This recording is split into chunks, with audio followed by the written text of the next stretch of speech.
La lección de Prada es una lección de energía. Frente al desastre de la guerra, él acuñó una frase: los viejos a la tumba, los jóvenes a la obra. Y él aclaró la frase después en su artículo Los Viejos, publicado en la revista Cultura, número 1, 1915 de Lima, dirigida por Enrique Bustamante y Vallivian.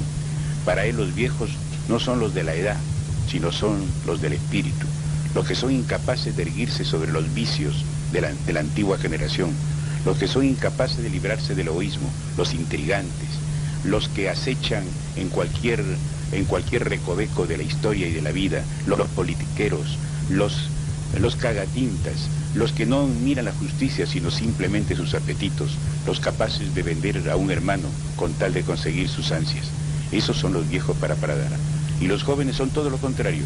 No hay sino que voltear la medalla y se verá que es la lealtad, la capacidad de empresa, el estímulo, la pureza de ideales, todo eso es la juventud.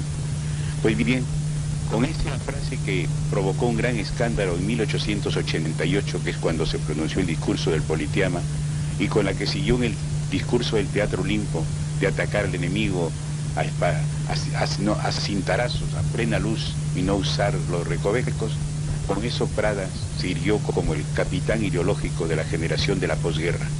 Su ideal era remover el Perú, y para remover el Perú aplicó un razonamiento muy simple. En la guerra, solo los ricos o los muy ricos se habían evaporado de la escena, y la guerra había sido un azote igual para los pobres, para los medianos y para algunos de los ricos. Por consiguiente, había que nivelar también en la esperanza a todos. Él fue el promotor de la campaña pro indios, él fue el que inventó, creó y reconoció el apotegma de que el indio no es una raza biológica sino una raza social.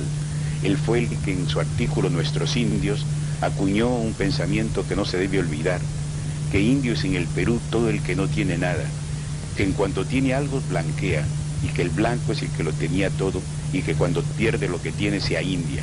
Se es indio si no se tiene, se es blanco si se tiene. Ese era el concepto de 1900 sobre las razas y en general sobre las clases sociales.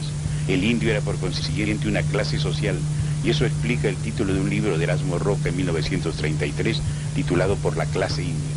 Todo esto es novedoso, pero al mismo tiempo fue un gran poeta, el más limpio y puro de los poetas modernistas, tanto que el gran crítico español don Federico Luis coloca como el primer poeta de su gran antología sobre la poesía nueva en el lenguaje español a don Manuel González Prada como el promotor del modernismo.